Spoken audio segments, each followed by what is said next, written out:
Welcome back to the Unleashing. I'm going to try something a little bit different today.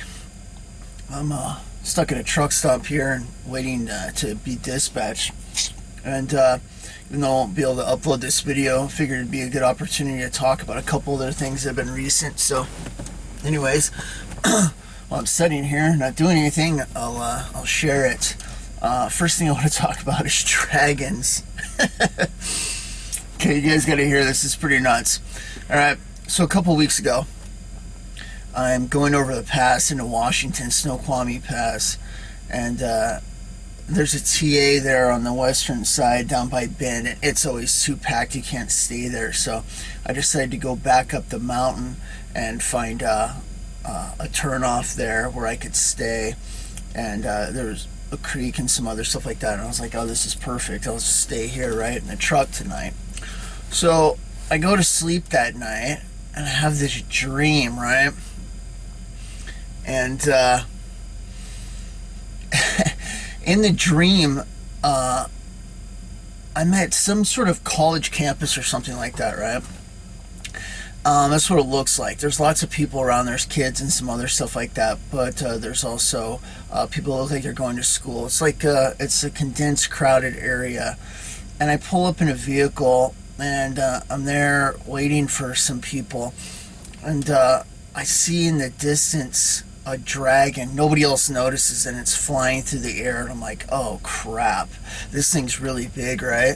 And it's just like any dragon you would see. It's got the big long neck, flapping wings and everything like that, right? So I see it flying around, so I quickly move over to this other vehicle that's kind of like open or whatever, and I don't see the dragon, and then all of a sudden, whoosh, it flies over really quick. This thing is like almost silent, and people are starting to go inside the building and go about their business, but they don't realize it's there, you know. And I'm still waiting for these people to come outside in this dream. So I jump inside this vehicle to stay more hidden, and I'm like, dude, people better notice this thing sooner. They're gonna get picked off, right? And it goes over to a stash of trees that are just in the distance a little ways, and it goes into a hover mode, flap, flap, flap, and then puts its wings up and goes into a complete drop down to the ground.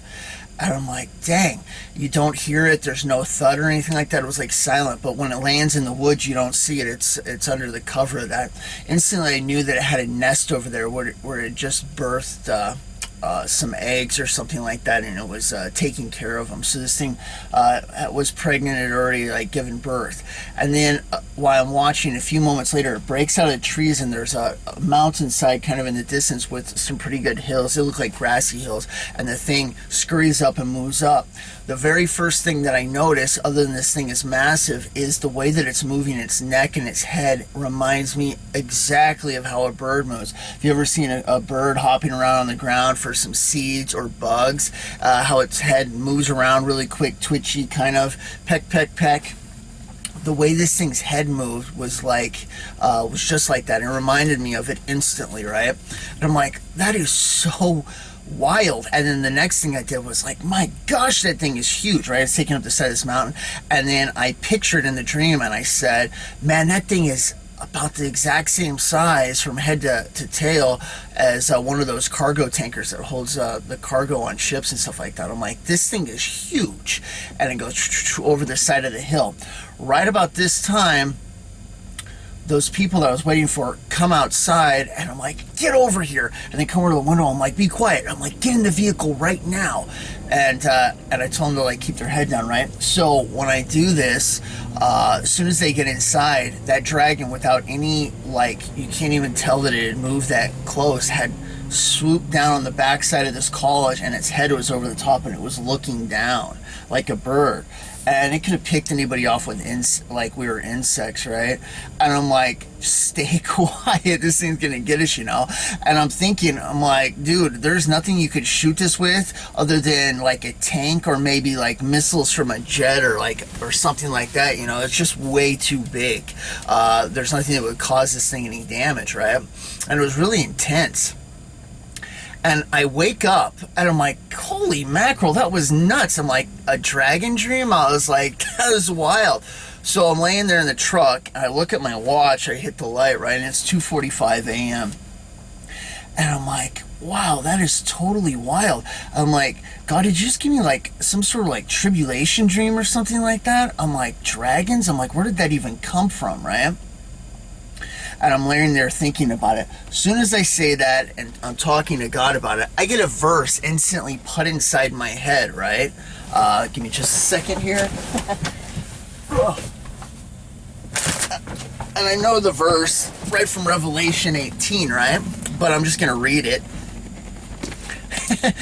Because I thought it was interesting that God just gave me that verse instantly. And I was thinking about America and stuff, right? And it's Revelation 18. And it's 18:2, and I cried mightily with a strong voice, saying, Babylon the great is fallen, has become a habitation of devils, and the hole of every foul spirit, and a cage of every unclean, and hateful bird, right? And I thought about that, and I'm like, are you like saying, God, maybe like dragons are to come out in the tribulation or something like that? But I was talking to him about it, and I just thinking about it the rest of the night, and I ended up going to sleep and stuff like that. And then the more I thought about it, where I am, depending on where I'm sleeping and stuff like that, a lot of times my mind will soak things up, information around other areas and stuff like that. I can't tell you everything that my the abilities and stuff that God's given me, but my ability to download information, get information from people, stuff that borders on what the world would call psychic abilities, my abilities of spiritual discernment and knowledge and stuff like that, supersedes a lot of that. And it's very interesting because it'll absorb it up. And the very first thing I thought of was this because I was sleeping there up on the side of the mountain in that vicinity, there's something that's maybe asleep. And I thought about an earthquake, and the earthquakes are going to happen to the tribulation. If maybe it would open up some of those caverns, and some of the stuff that's been hibernated might come awake. This isn't just made up nonsense or anything like that. If you guys have ever heard the story that I told it before, but I'll tell you guys again. Back in the late 80s and 90s, there was a couple guys that had went to California to take up scuba diving. They were back in Indiana going nowhere with their lives or whatever. So they go there, and after some years they get all their certifications, stuff like that.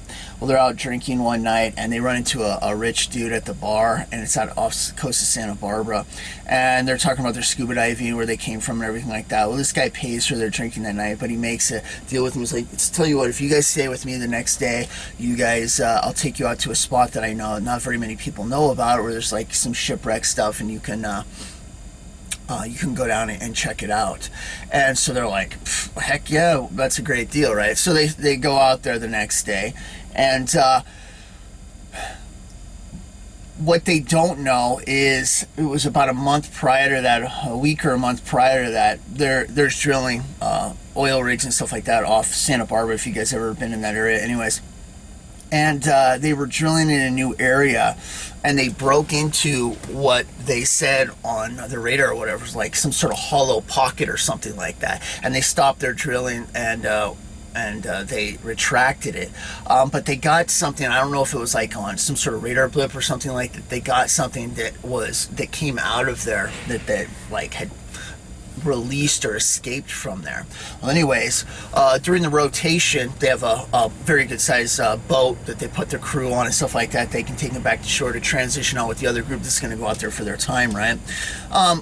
It's heading back to Santa Barbara when it gets hit by something underwater so hard that the vessel sinks. Everybody has to bail off on the emergency rafts and boats and stuff like that they have on the thing, and they lose the ship, and everybody makes it to shore okay. But when they pull it up, they see this huge hole in the side of it where something had hit it, right? And they don't know what it's from. And then that's the end of that. So anyways, this is a month or so prior to these guys, and they don't know any of this, right? So they go out scuba diving that night, or that next day, and they're kind of drunk and hungover, but they take him out there early, and they anchor and stuff like that. They're down having a good old time doing what they're supposed to and everything like that. And there's some big seaweed and stuff in that area, and it's in the same area where the oil rig had, or around that same area, right? So they're down there in the water, and one of the buddies, to make a long story short, he gets swept through that area by something so fast that there's nothing but bubbles and blood everywhere. And the buddy only catches a glimpse of it. He's freaking out. He starts to clamber to the surface as fast as he can. He doesn't care about bends or anything like that, right? He's going to get to the surface as fast as he can, but he feels bad about his buddy because he thinks he just got vaporized. And he turns around, looks down in the bubbles and blood, see if he can see anything anywhere. One last look, he can't. Makes it up to the boat. He rips off his mask. Get me out of here, get me out. What happened? What happened? What's going on? Calm down, calm down. No, there's a monster down there. There's a monster down there, right? So they radio it in and call the Coast Guard and everything like that. They come out there, bring scuba diving teams. They go down there and they're looking around. They can't find the body anywhere. But what they do find is a couple pieces of his swimsuit that have been shredded, right? And that's all they get. The rest of him is gone. So he comes back to town and starts talking about it, right? Because he ended up seeing more than what I just said, right? That he saw this creature and he starts talking about it. Well, next thing you know, Men in Black are showing up in town and they're telling him, you need to keep your mouth shut about this whole thing, right? And he's like, no, that was my buddy down there. He needs to be justified for all this other stuff and everything, right? And anyways, like I say, long story short, he ends up getting bribed, paid off. He's broke basically, but he gets a car that comes out of nowhere. Nobody knows where it is, and he moves back to Indiana, and he doesn't talk anymore about it in that area. However, dead carcasses and things like that start showing up on shore in the area, and the Coast Guard and whatever else, they decide that there's a great white out there and it's starting to get a little bit too close to shore and they need to take care of it. This is the first time I had ever learned about this, but just like search and rescue has dogs that they train and stuff like that, on the water side they use dolphins, all right?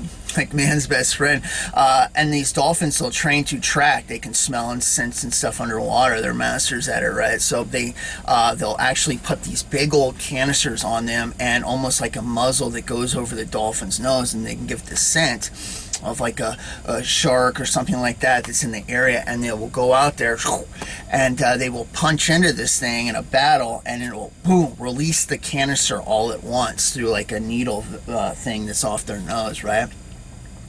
And when it does, one canister is enough to blow a great white shark up, right? Well, they send out like 27 or so of these things, and they give it the scent, and they're watching it all on radar and stuff like that, and they send it out, boof, and they track this thing instantly, choo-choo-choo, and they start making their way across the ocean.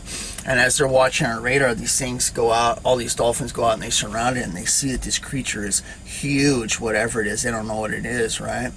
And just like if you remember on Independence Day when they're watching the jets and they're going after the aliens and they're blipping off the radar, the same thing's happening with the dolphins. They're losing dolphins left and right as these dolphins, but each one is, boom, hitting this creature.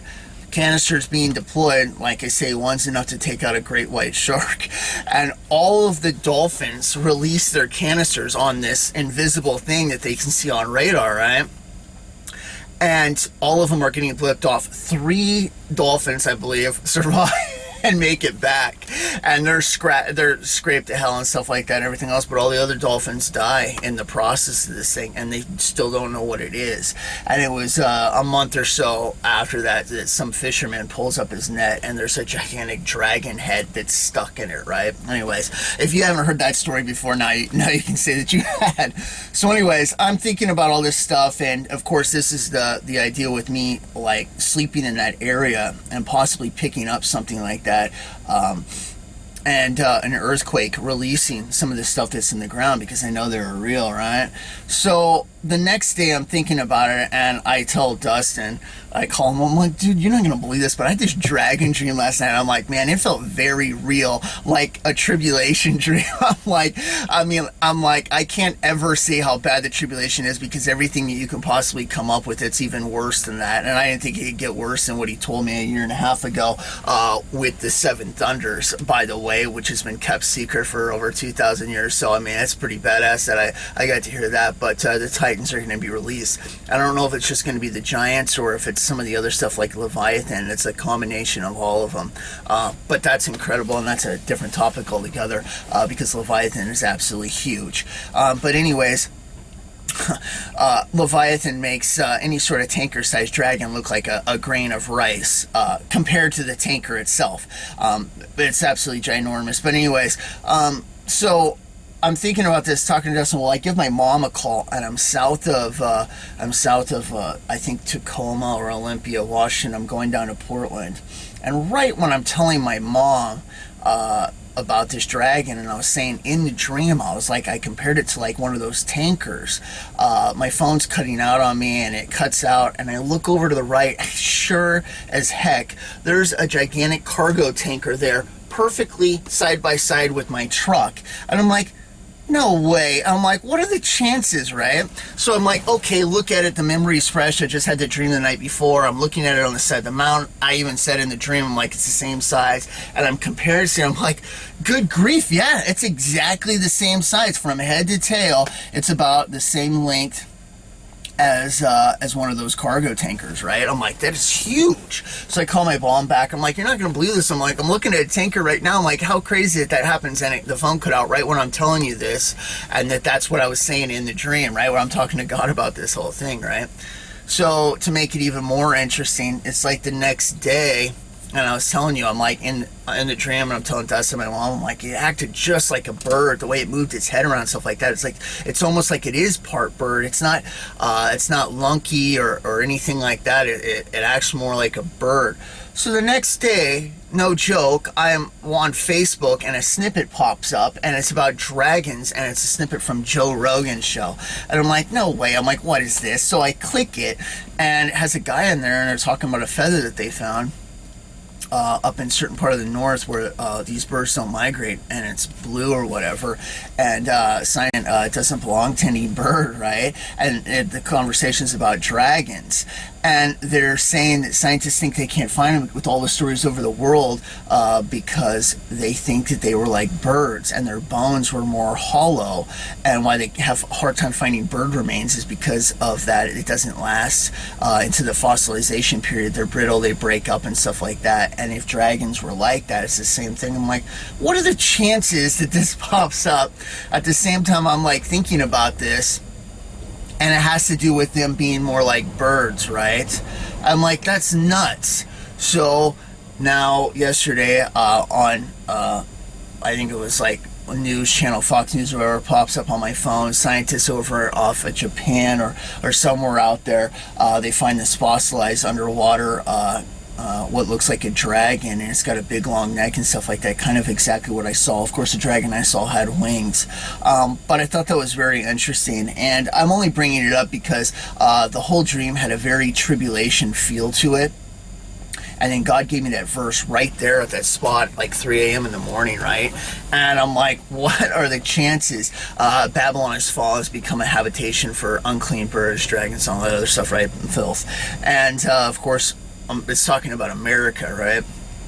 And I can't help but think, like, you know, when stuff really starts to pick up in the tribulation, among all the other horrors and stuff like that with earthquakes, that some stuff might be getting released. And of course the government and stuff, they know about a lot of this already. That's why they sent the Men in Black to stop that one guy that was telling the story, and that was just with some underwater stuff.